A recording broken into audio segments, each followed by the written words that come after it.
ఈ రాయలసీమలో నేను కూడా పుట్టా. ఈ రాయలసీమలో నేను కష్టాలు చూశా. రాయలసీమ మీద ఆశ వదులుకున్నారు. ఎడారిగా మారిపోతుందన్నారు. ఎడారిగా మారిపోయిన సూచనలు కూడా వచ్చాయి. ఈ రాయలసీమ ఒకప్పుడు రతనాల సీమ, ఇప్పుడు రాళ్ల సీమగా మారిపోయింది. ఎడారిగా మారిపోతుందంటే మొట్టమొదటిసారిగా మన ఆశలు చిగురించే విధంగా చేసిన వ్యక్తి నందమూరి తారక రామారావు గారు.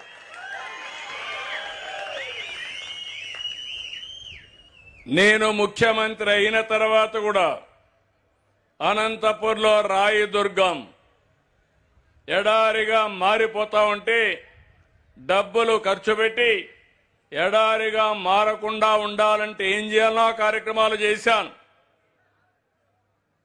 అక్కడి నుంచి మన ప్రయాణం కొనసాగింది.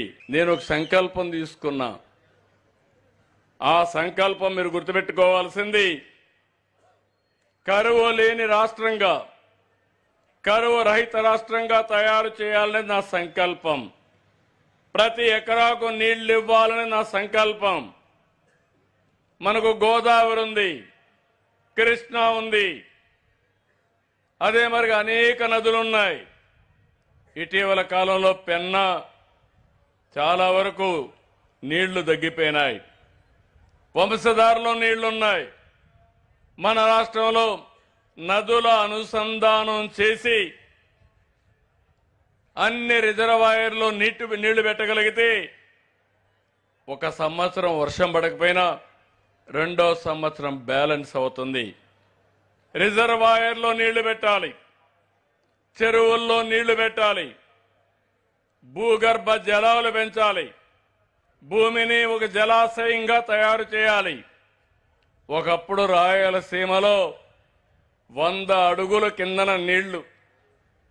నేనే వోల్టా చట్టాన్ని తీసుకొచ్చాను. ఇన్ని అడుగుల కంటే కిందన పోతే మీరు బోరు వేయడానికి వీలు లేదని, కరెంట్ ఇవ్వమని కూడా తీసుకొచ్చాం. రైతులందరూ మీరు గుర్తుపెట్టుకోవాలి. ఇవన్నీ కూడా నేను ఒకటే ఆలోచిస్తున్నా. రేపు కూడా ఎన్ని ఇబ్బందులు వచ్చినా అన్ని నదులు అనుసంధానం చేసి ప్రతి ఎకరాకు నీళ్లిచ్చే బాధ్యత ఈ ఎన్డీఏ ప్రభుత్వం తీసుకుంటామని మరొక్కసారి మీ అందరికీ హామీ ఇస్తున్నా. ఇప్పుడే చైతన్య రెడ్డి గారు చెప్పినట్టు సర్వారాయ్ సాగర్ ప్రాజెక్ట్ అయింది, నీళ్లు ఇవ్వాలి.